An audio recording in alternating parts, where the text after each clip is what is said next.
चलें बस अब इधर ध्यान करें भी। बिस्मिल्लाहिर्रहमानिर्रहीम। अस्सलाम वालेकुम स्टूडेंट्स। 10th क्लास की फ़िज़िक्स जो है इसका हमने आज टॉपिक डिस्कस करना है रिफ्रैक्शन। क्या डिस्कस करना है? रिफ्रैक्शन क्या होता है। इन डायग्राम्स की तरफ लेके जाने से पहले मैं आपको रिफ्रैक्शन का तारुफ करवा दूं। जिस तरह रिफ्लेक्शन का लास्ट टाइम हमने पढ़ा था कि रिफ्लेक्शन क्या है, इस तरह हम पढ़ लेते हैं पहले कि रिफ्रैक्शन क्या होता है। फ़र्ज़ करें बेटा हमारे पास एक मीडियम है, चलें हमने समझ लें पानी लिया हुआ है, और बाहर एक और मीडियम है, यहाँ हमने पानी रखा हुआ है, ठीक है कि नहीं। यहाँ बाहर पड़ी हुई है एयर, हवा पड़ी हुई है। सपोज एक वेव आ रही है, वेव आके टकराई है पानी की सरफेस के ऊपर, और टकरा के इसने क्या किया है, टकरा के अब इसका सीधा रास्ता तो ये बन रहा था अगर ये सीधी जाती तो, लेकिन अब ये करेगी क्या, यहाँ पे ये थोड़ा सा काम ख़राब करेगी। यहाँ पे हम एक नॉर्मल ड्रा कर लेते हैं। ये क्या हमारे पास एक नॉर्मल है, सीधी लाइन, मैंने बताया था ये नॉर्मल होता है, ठीक है। किसी भी सतह के ऊपर एक सीधी परपेंडिकुलर लाइन गिरा दें तो वो क्या होता है, नॉर्मल। ये नॉर्मल है। अब तो हमने देखा कि नॉर्मल के साथ जितना भी एंगल बना रही है वो एंगल ऑफ इंसिडेंस है, जितना भी ये बन रहा है। अब असल में ये रोशनी का सीधा रास्ता ये बन रहा है, लेकिन जब रोशनी हवा से एक मीडियम से दूसरे मीडियम यानी कि पानी में आएगी तो क्या करेगी, अपने असल रास्ते से मुड़ जाएगी। असल रास्ते से क्या करेगी बेटा, मुड़ जाएगी। असल रास्ता ये बन रहा था, लेकिन अपने असल रास्ते से ये हट गई है, मुड़ गई है, डेविएट कर गई है। क्लियर हुई बात। यही इसकी तरह बनाने लगा हूँ कि जब रोशनी किसी एक मीडियम से दूसरे मीडियम में जाती है तो अपने असल रास्ते से हट जाती है, मुड़ जाती है। इस अमल को कहते हैं रिफ्रैक्शन।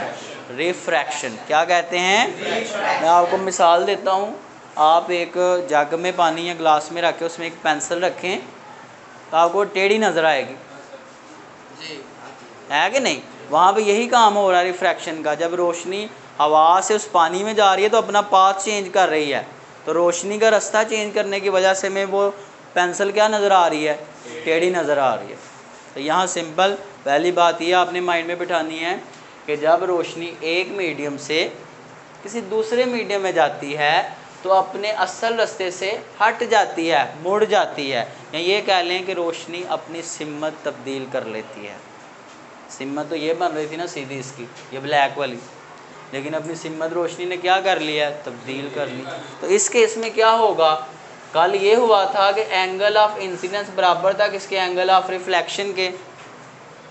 क्लियर हो गया कि नहीं। अब क्या होगा, इस मामले में ये होता है कि एंगल ऑफ इंसिडेंस बराबर नहीं होता एंगल ऑफ रिफ्रैक्शन के। अगर बराबर रहता फिर तो ये सीधी जानी थी ना। क्लियर होगी बात। अब ज़रा आगे बढ़ते हैं। ये हमने पढ़ा किसके बारे में, रिफ्रैक्शन के बारे में, कि रोशनी रिफ्रैक्ट किस तरह से होती है, अपना रास्ता किस तरह मोड़ती है, किस तरह रास्ते से हटती है। अब बेटा हम ज़रा चलते हैं अपने डायग्राम की तरफ।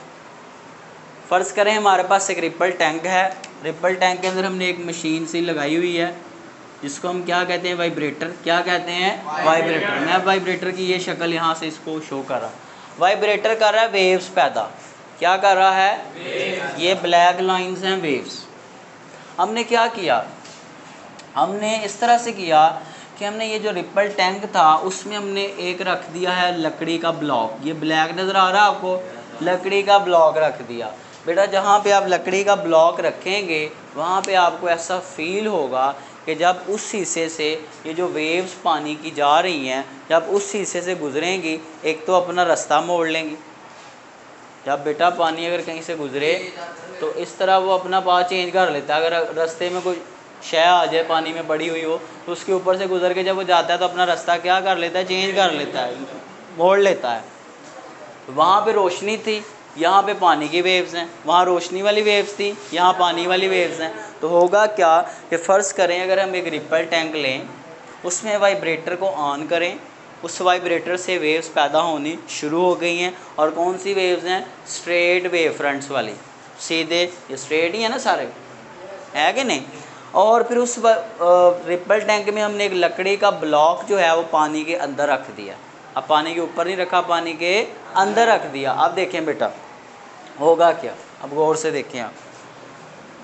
अगर ये पानी था, जिस हिस्से में आप लकड़ी का ब्लॉक रखेंगे ना, वहाँ से थोड़ा सा पानी जो है ऊपर हो जाएगा।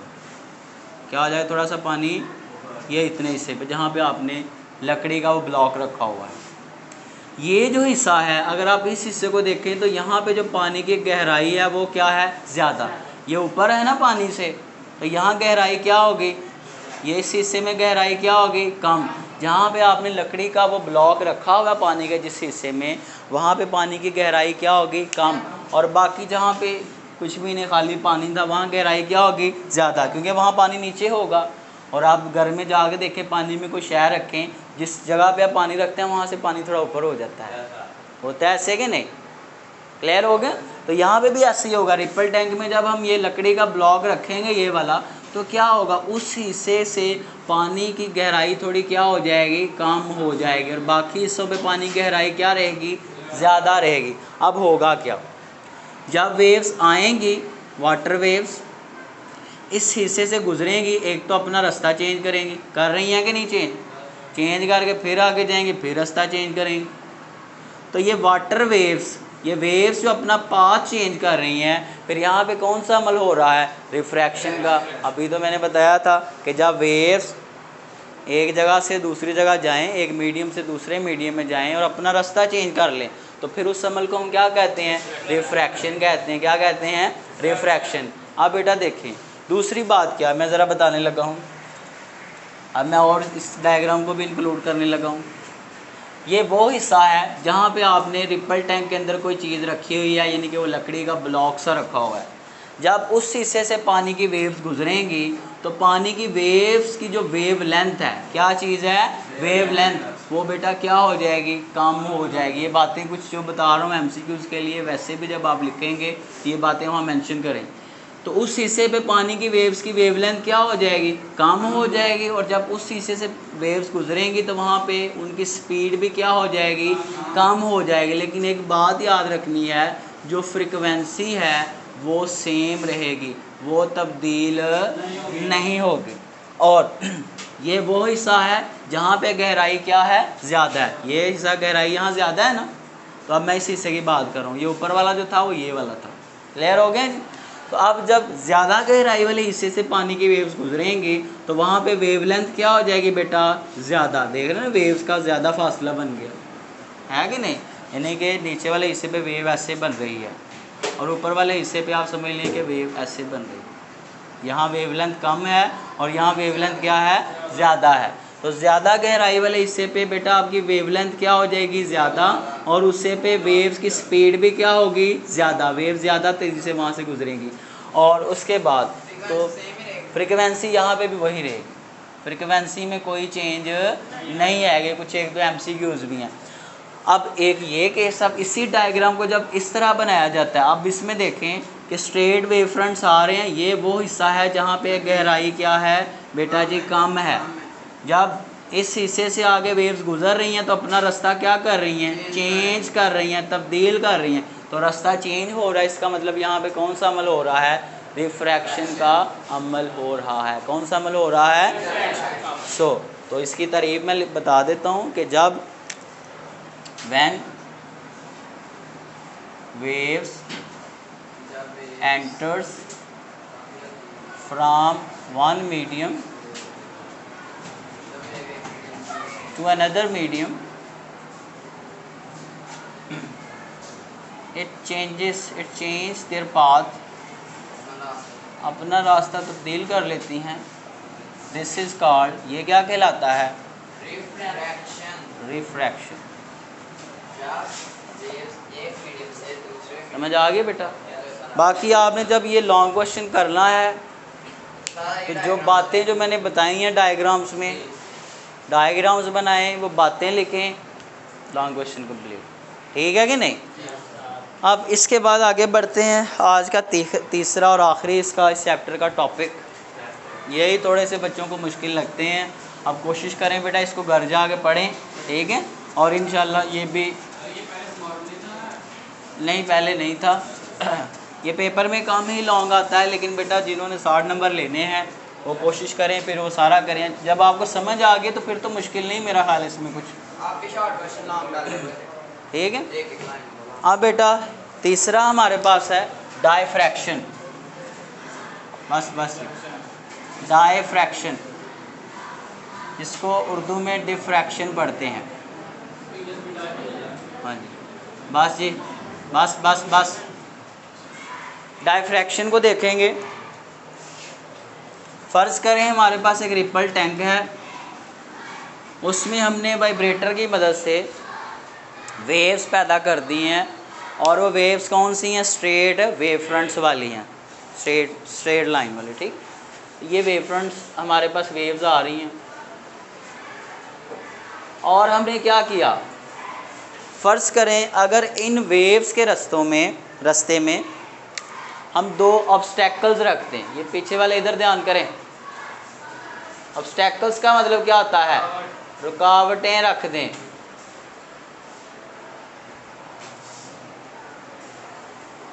फ़र्ज़ करें इन वेव्स के रास्तों में हम रिपल टैंक के अंदर एक ऑब्स्टेकल या रुकावटें रख दें, और उन रुकावटों के दरमियान थोड़ा सा फासला छोड़ दें।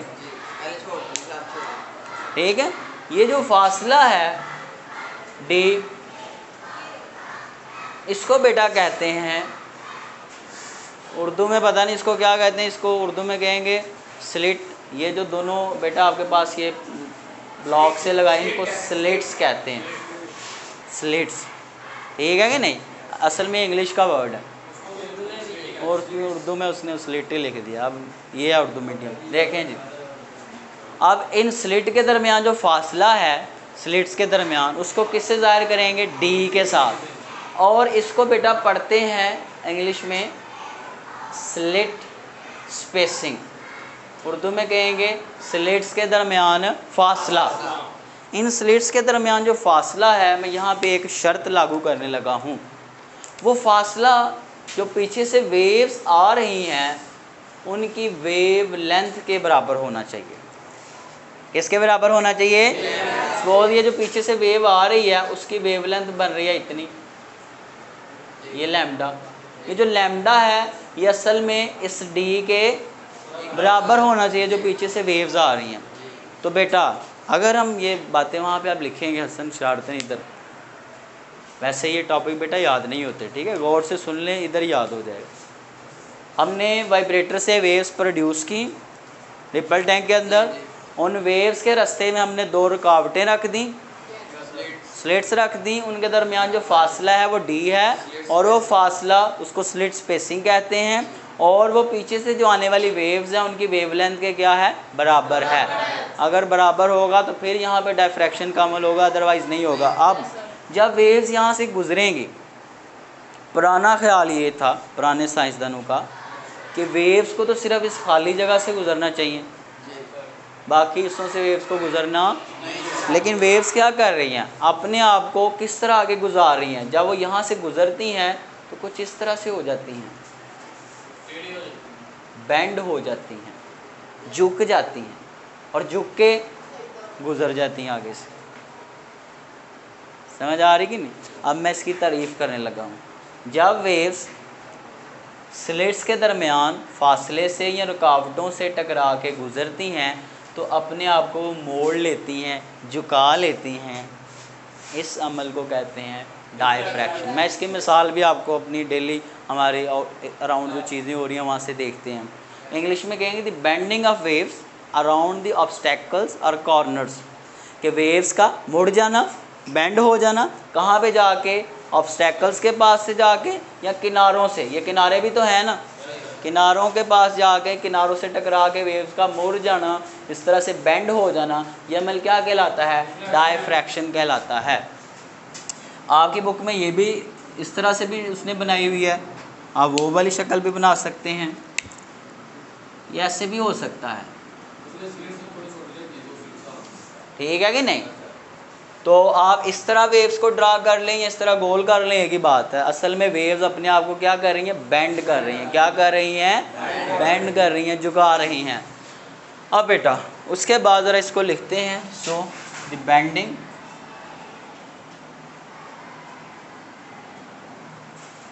Of waves around obstacles. Obstacles किसको कहते हैं, रुकावटों को। किसको, वेव्स का अपने आप को रुकावटों के पास जाके झुका लेना, आर कॉर्नर्स या फिर किनारों के पास जाकर खुद को झुका लेना, इस कॉल्ड क्या कहलाता है, डायफ्रैक्शन कहलाता है। अंडरस्टैंड जी। अब बेटा देखें, कभी आपने बादल देखे हैं? जब बादल आ जाते हैं हमारे आसमान के ऊपर, तो थोड़ी बहुत बादलों के बीच में जगह होती है, उनसे सूरज की रोशनी आ रही होती है और इस तरह फैल के हमें नज़र आ रही होती है। वहाँ भी डायफ्रैक्शन का अमल ही हो रहा है। इसके अलावा आपने पानी के ऊपर कभी तेल गिरा हुआ देखा हो, उससे रोशनी पड़ रही है तो रंग से नज़र आ रहे होते हैं, वो भी डायफ्रैक्शन हो रही है। रेनबो, वो भी डायफ्रैक्शन हो रही है। क्लियर होगी बात की नहीं? ये सारे डायफ्रैक्शंस के प्रोसेसेस हैं जो हमारे अराउंड हो रहे हैं, हमारी नेचर में हो रहे हैं। क्लियर हो गया बेटा? बाकी आप सारा वहाँ से बना के सारी डायग्राम्स दोनों बना दें बेशक, और सारा बताएंगे। फ़र्ज़ करें हमारे पास एक रिपल टैंक था, ये उसमें 2 रुकावटें रख दी। इसको स्प्रेडिंग ऑफ लाइट कहते हैं, लाइट का फैलना, स्प्रेड होना, फैलना। इसको इसमें ना लाएं आप, वैसे इसको कहें फैलना, ठीक है कि नहीं? वो इस तरह होता है ना बेटा कि आपने लाइट होती है, आगे जाके तीसरे चैप्टर में पढ़ाऊँ मैं, लाइट आ रही है ना, उसके रास्ते में अगर आप रख देना एक लेंस, आगे पढ़ाऊँगा लेंस क्या होते हैं, तो जब उसमें से रोशनी गुजरती है तो इस तरह फैल जाती है। इसको भी आप यही कह लें, रिफ्रैक्शन का अमल हो रहा है। इधर रोशनी अपने असल रास्ते से हट रही है ना, तो रिफ्रैक्शन हो रही है, ये कह लें आप। क्लियर हो गया बेटा? आपकी टॉर्च में भी यही होता है, आगे शीशा से लगा होता है ना, वो एक लेंस होता है। आपकी जो मोटरसाइकिल होती है उसमें भी एक आगे वो शीशा सा लगा होता है। ये इनको में बहरहाल ये आगे हम पढ़ेंगे, जाकर डिस्कस करेंगे। तो ये बेटा हमारा चैप्टर था। अब इसके बाद ज़रा हम इसकी शुरू करते हैं, एक्सरसाइज के प्रॉब्लम्स कर लें जी आज शुरू, कोई 1-2 कर लेते हैं। चलें फिर ऐसा करें कि इसकी एक एग्ज़ाम्पल है वो आप कर लेंगे। एग्ज़ाम्पल नंबर 10.3, उसमें देखें भाई, पीछे वाली भी रहती है। कह रहा है कि एक तालिब इल्म है, वो पानी की वेव्स पैदा कर रहा है, और वेव्स की जो वेवलेंथ है वो कितनी है, 10 सेंटीमीटर है। कितनी है? तो मिसाल नंबर 10.3 तो बेटा बस अब इधर देखेंगे, वेवलेंथ है भाई 10.3 सेंटीमीटर। क्या है? यही है 10 सेंटीमीटर। उसमें नहीं, आपने खुद बनाना है। 10 सेंटीमीटर इसको मीटर में कर लें, तो सेंटीमीटर से मीटर में कैसे जाते हैं, तो ये आएगा 0.1 मीटर। कह रहा है कि वो जो वेव्स पैदा हो रही हैं उनकी फ्रिक्वेंसी कितनी है, 2 हर्ट्ज़ है, 2 हर्ट्ज़। चलें जी आगे देखते हैं। कह रहा है वेव्स को एक हिस्से से दूसरे हिस्से तक जाने के लिए टैंक के 2 मीटर का फासला तय करना पड़ा है। अब टाइम कितना लगेगा वो टाइम हमने फाइंड करना है। क्लियर हो गया जी? तो सबसे पहले पकड़ो इसको, पकड़ो पकड़ो पकड़ो। अब देखें सॉल्यूशन। आप जानते हैं भाई v बराबर किसके होता है, एफ लैम्डा की, और हम ये भी जानते हैं कि v बराबर होता है d/t के। यहाँ से t बना सकते हैं हम, t उधर चला जाए, d/v। तो ये t के लिए हमारे पास फार्मूला है, उसके लिए हमें d चाहिए और v चाहिए। v हमारे पास कहीं पे भी नहीं है, d तो है। अब v हम ऊपर से निकाल लेते हैं। v बराबर किसके है, एफ लैम्डा के, तो f तो दिया हुआ है ना, 2 है। लैम्डा कितना है, 0.1 है। बताएं ज़रा क्या आता है,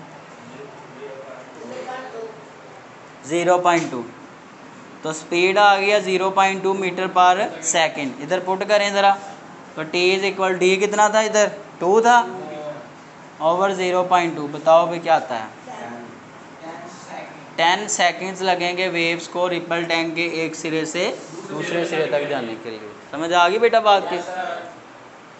इसके बाद पीछे जो एग्जांपल है वो बताएं, वो क्या है।